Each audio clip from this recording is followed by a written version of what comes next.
This industrial gas-powered stove has been used to prepare food for many hungry hostel guests.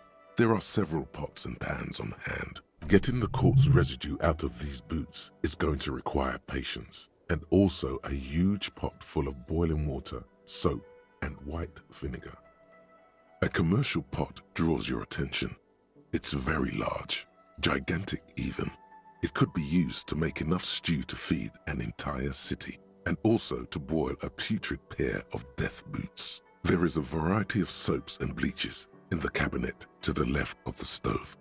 There is also a bottle of white vinegar in the cabinet next to the fridge. It's bad with those boots. Don't be stingy now.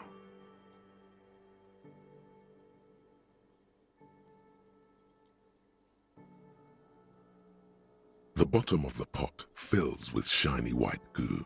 All right now, chef, light up the stove and boil them. It's bad with those boots. Don't be The delicious smells of cheap soap and vinegar waft up from the pot. All right now, chef, light up the stove and boil them. It's bad. The bottom. All right now, chef, light up the strong smell of vinegar forces you to step away from the pot. The water slowly comes to a boil. Strips of polymer fabric and human tissue separate from the lining of the boots. They float to the bubbling surface. The boots look cleaner and cleaner. Those bits of human flesh are beginning to look cooked. You can smell it too, just like beef stew. That's it, chef. The boots are as clean as they're going to get. Steam, dense with the smell of strange meat, disappears into the vent above the stove. A pair of real beauties. The boots are shiny, hot, and reek of vinegar. Just perfect.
It's the ledger you found in the trash, a cabbage of papers hanging from the board, with the permeables drawer inside. It's barely held together by a clip, then made complete by the faint smell of urinal cleaner. It takes about half an hour to piece one together, using the system you've devised. Which one do you want? This one is relatively easy to reconstruct. Overnight on 1202, a graffito, nay, a mural, appears on an 8-story tenement overlooking central Jamrock. The building is a sparsely inhabited ghost tower, part of a failed real estate development called Grand Couronne. Cause of failure: rent too high. The mural is enormous. 2 silhouettes, a man and a woman, are kissing. The text cut into their form reads, "True love is possible, only in the next world. For new people, it is too late for us. Wreak havoc on the middle class. People call it that thing and that fucking thing. It's visible for miles. In 2 days, the station's complaints desk gets clogged with requests to remove the bummer. You and your partner are assigned to the case. The graffito crew is easy to track down. Only the belles-lettres have the literage of industrial paint to cover the surface. One of the graffito artists is rumored to be rich. They take responsibility for the execution, but not the design. The ideologue of the Next World mural, as the crew calls it, remains an unknown. The case files do not show you finding the author of the design. The crew agrees to clean up after themselves. However, your partner, JV, is against the removal, citing public support for conservation. This leads to a debate in Precinct 41, which then spreads to the streets of Jamrock, ending in a rare plebiscite organized by you and the rest of Row 3. The 9,000 people subjected to the mural's message, all of Lakeside, Central Jamrock, and Villalobos, plus half of the eminent domain, participate in the vote. Although the case begins with what appears to be a lot of rambling on the streets as to how juvenile and stupid the mural is, given a choice between 2 options. A staggering 78% of voters choose to keep it. Turns out the opposition were a loud minority, and that love truly is possible in the next world for new people, and it is too late for us.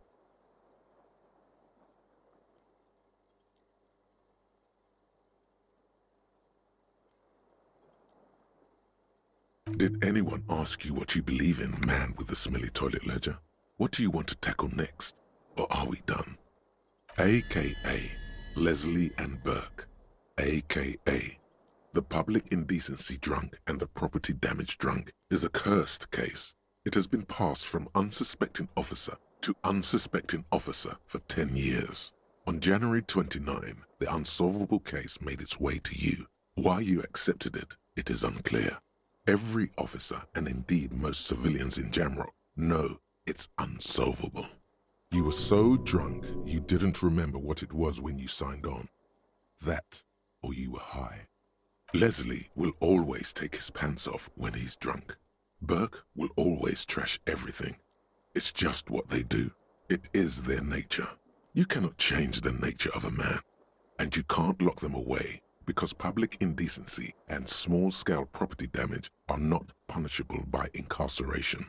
The only way for Leslie to stop displaying his genitals and for Burke to stop attacking things would be for them to stop drinking alcohol, which in their 40s or 50s, it's hard to tell because of their distorted features, is a medical improbability. You would think that, but you're wrong. Where's the fun in exposing your genitals or breaking stuff in your own home? No, Leslie and Burke are on the corner of Main Street and Perdition, because that's where the action is. Can you keep yourself off the streets? Threatening, fines, dragging them to the station, locking them up in the hellholes they live in, locking them up in the station, hypnotherapy, even trying to get the local gang of Zemyaki to take them out. The Zemyaki gave them ethanol, so Burke and Leslie would expose and rampage even harder. You tried it all, and still the complaints wouldn't stop. as they hadn't stopped for 10 years. It's plain to see from the files that you, Satellite Officer JV, and Special Consultant TH had more important cases to attend to. You uncover cross-reference to several ongoing investigations, each brought to a standstill every time you drive down Main Street. Because there they are, on the corner of Perdition. And what is Leslie doing?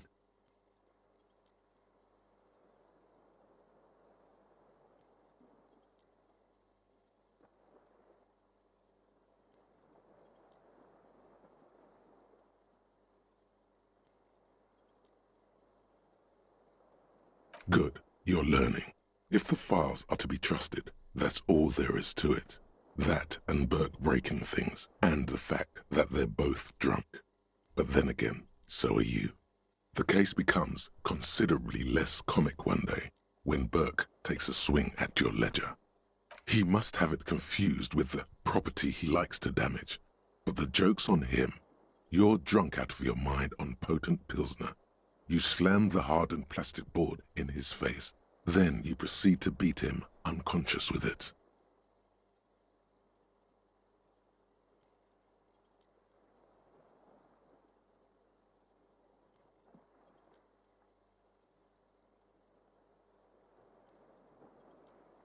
In the process, the ledger sustains damage. The compartment within, reserved for permeable documents, is jammed shut. You stop your assault on the now unconscious Burke to open it, but are unable to do so. The officer began to cry, reports Leslie, who, at this point, is tending to Burke. Kill them. They broke it. He came at us, and at us. I think he was trying to kill Burko. While trying to kill Burko, you slowly come around. The permeables compartment is open. You've smashed it open on poor Burko's kneecaps. The good news is, Burke can't walk anymore. Can't get out of his apartment, an invalid. With Burke to tend to, Leslie cuts back on the indecent exposure. Maybe he flashes his genitals to Burke. Who knows? But both drunks are off the street. The complaints stop. The unsolvable case is solved. Which is also why the officer responsible narrowly escapes a disciplinary hearing. The end. Do you want to read another one? It would be very interesting to read about these, wouldn't it? I mean, there seems to be a square-shaped entry wound in the victim's forehead. She's been sitting there for weeks, on her rocking chair, with a square hole in her skull, staring at the wall, her mouth agape. That's all you got. From the half hour you spent piecing it together, all you know is the entry wound was square-shaped. You never found the bullet. And then another body showed up, also with a square hole in his forehead. Who knows? Those pages are missing. What next? One day you may still catch the man with the square gun. Some assholes brought their couch outside and hung out on it. In the middle of the street, on the roof, on the hillside by the motorway.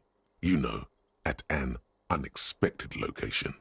They were young, and they thought they looked cool on it. Insufferable dicks. Young people are the worst. So anyway, you got a complaint about the damn sofa, or couch, or whatever it is. They were leaving it out in all these unexpected and whimsical locations. They took it to, where they also took photos of themselves on it, and smoked cigarettes, and drank coffee because they felt it's intellectual.